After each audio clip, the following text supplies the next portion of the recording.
그래서 여기 한 곳만이 계획 자체가 상당히 신뢰성이 높다라고 이야기를 하고 있고, 여기는 이 저탄소 선박, 무탄소 선박에 대해서 발주도 많이 하고 암모니아를 통해 가지고 하는 선박에 대한 진척도 이런 것들 좀 계속 발표를 하는 것 중에 하나죠.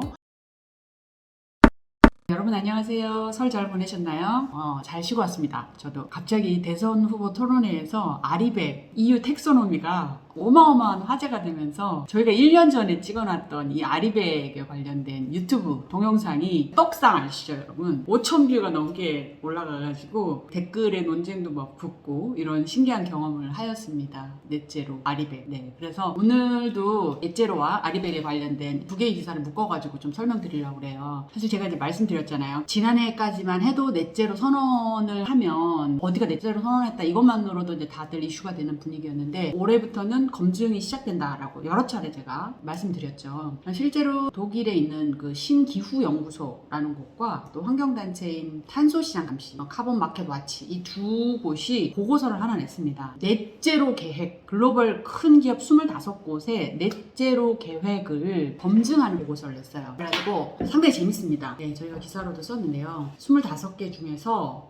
이 부분이 재밌어요. 13개 회사가 내놓은 넷제로 탄소 중립을 이제 공약대로 하면 얘가 사실 이제 100%가 아니라 40%밖에 감축이 안 되고, 나머지 12개 기업은 넷제로 발표만 했을 뿐이고 이 어떻게 탄소 중립을 할지에 대한 구체적인 계획이 없다. 그래서 초록색, 주황색, 빨간색 이렇게 표시를 했어요. 의외의 결과들이 상당히 많습니다. 물론 뭐 방법론이나 보고서를 만든 측이 이제 만든 방법론에 대해서 일부 기업들은 우리는 수긍할 수 없다라고 이야기를 했지만, 어쨌든 한번 볼게요. 이 25개 기업 중에서 가장 신뢰도가 높은 기업은 딱 한 곳, 덴마크 해운회사 머스크, 세계 최대의 해운회사이죠. 그래서 여기 한 곳만이 계획 자체가 상당히 신뢰성이 높다라고 이야기를 하고 있고, 여기는 이 저탄소 선박, 무탄소 선박에 대해서 발주도 많이 하고 암모니아를 통해 가지고 하는 선박에 대한 진척도 이런 것들도 계속 발표를 하는 것 중에 하나죠. 근데 머스크 한 곳이 신뢰도가 높다고 선정을 했고, 그 다음에 이제 애플, 소니, 보다폰, 여기 세 곳은 보통 수준. 충격적인 건 아마존, 구글, 이케아는 좀 낮은 걸로 됐고요. 우리가 흔히 지속가능 기업의 대명사라고 하는 네슬레, 유니레버 포함한 12개 기업이 이 넷제로 계획이 상당히 낮다라고 평가를 했어요. 왜 그럴까요? 그래서 이 부분이 가장 이제 좀 흥미로웠고, 왜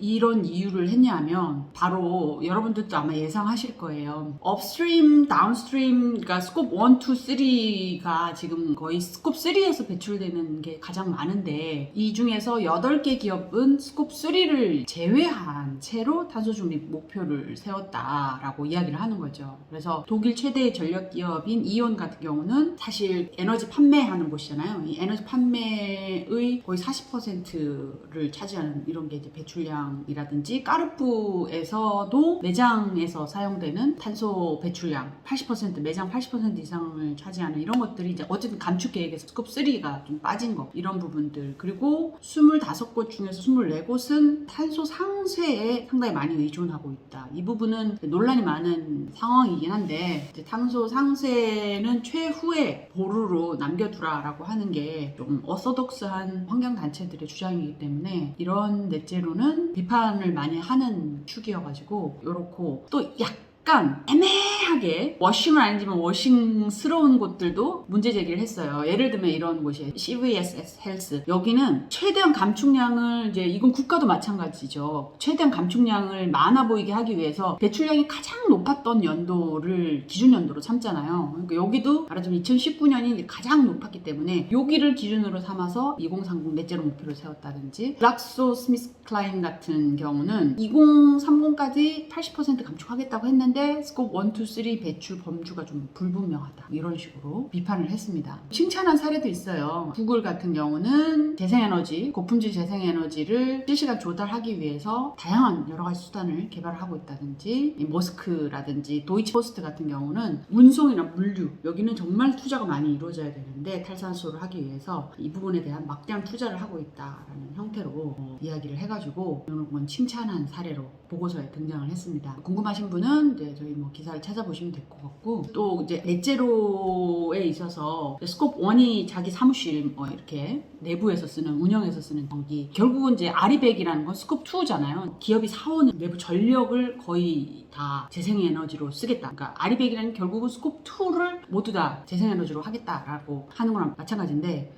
아리백이 지난해 화제가 됐고 올해 어떻게 되어 있는지 논란이 많아가지고 중간 점검을 한번 해봤어요. 간략하게 이 부분 좀 설명드릴게요. 지금 현재 우리나라의 제일 첫 번째 아리백이 막 화제가 된 게 SK 계열사 8개가 막 가입하겠다라고 해가지고 화제가 됐잖아요. 지금은 14개가 가입되어 있어요. 실제로 고려아연, LG에너지솔루션, SK 하이닉스 쭉 있습니다. 이 명단은 여기 보시면 될 것 같고요. 현대차, 기아, 현대모비스, 현대위안, 현대트랜시스, 현대 계열사 5개도 가입한다고 이제 선언을 했거든요. 근데 아직 승인 대기 상태이고요. CDP 위원회에서 최근에 지난달인가요? 보고서를 냈는데, 글로벌 아리백 현황에 대한 보고서를 냈는데, 그거에는 우리나라 기업이 53개라고 되어 있어요. 한국 그 본사가 있는 데는 14개고 나머지 39개는 뭐 HP 코리아라든지 애플 코리아, 샤넬 코리아 이런 그 지사들이 있어가지고 전체 총 가입 수는 53개입니다. 그리고 아리백, 글로벌 아리백뿐만 아니라 이제 국내 아리백이 있잖아요. K 아리백이 만들어졌는데, 이 K 아리백은 이제 산통부가 만든 거였어요. 산통부가 국내에서 재생에너지를 구매를 하면 산통부가 인증을 해주는 것이어가지고 K 아리백 같은 경우도 지금 현재 74개 기업, 74개 기업이 가입되어 있다고 합니다. 한국에너지공단에서 이제 집계한 자료예요. 그리고 지난번 저희 유튜브에서 보시면 아시다시피 아리백을 이행할 수 있는 수단이 작년까지는 이제 4개였고 올해 직접 PPA까지 생겨가지고 5개잖아요. 5개가 있는데 이 중에서 어느 것이 가장 많이 사용되는지 이런 것들이 좀 궁금해가지고 들여다봤더니 K 아리백을 하는 74개 기업 중에 59개 기업, 상당히 많은 기업들이 녹색 프리미엄 요금제를 사용을 하고 있어요. 이 녹색 프리미엄 요금제는 한마디로 말해서 좀 비싼 프리미엄을 주고 재생에너지로 만든 전기를 사는 거예요. 결국 돈으로 때우는 거죠. 예, 그게 가장 편리하기 때문에 그냥 돈으로 때우겠다라고 하는 거죠. 아무래도 지금 현재 우리나라에서 기업이 아리백을 이행할 수 있는 수단이 정말 현실적으로 많지 않기 때문에 녹색 프리미엄 요금제가 당장은 제일 많이 사용하고 있고요. REC를 사오는 거, 이거는 15곳. 자체 예를 들어서 공장 지붕이라든지 자체 건물에 태양광 이런 것들을 이제 건설해가지고 자가 발전하는 것도 2곳이 생겨났대요.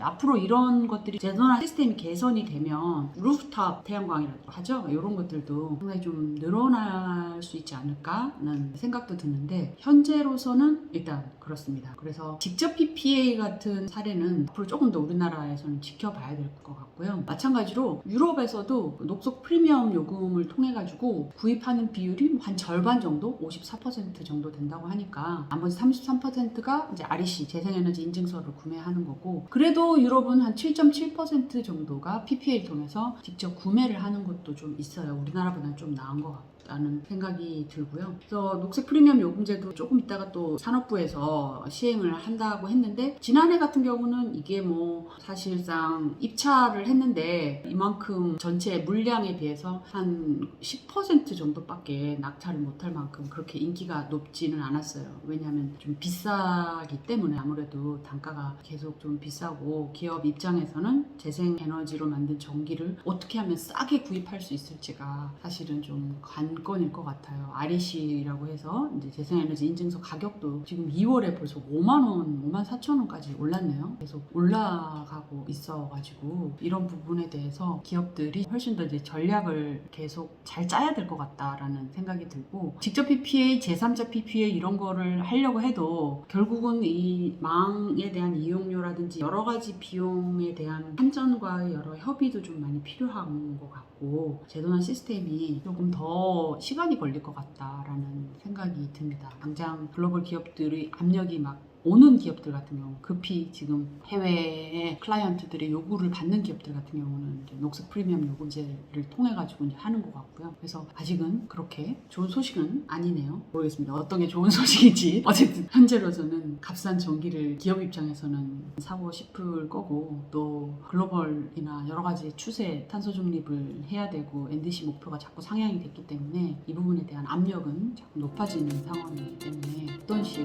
이 아리백에 대한 뭔가 돌파구 글로벌의 경우 완전 다르죠. 우리나라는 단가가 너무 비싸니까요. 어떤 대책이 나올지 참 깝깝한 상황인 것 같아요. 오늘 여기까지 하겠습니다. 감사합니다.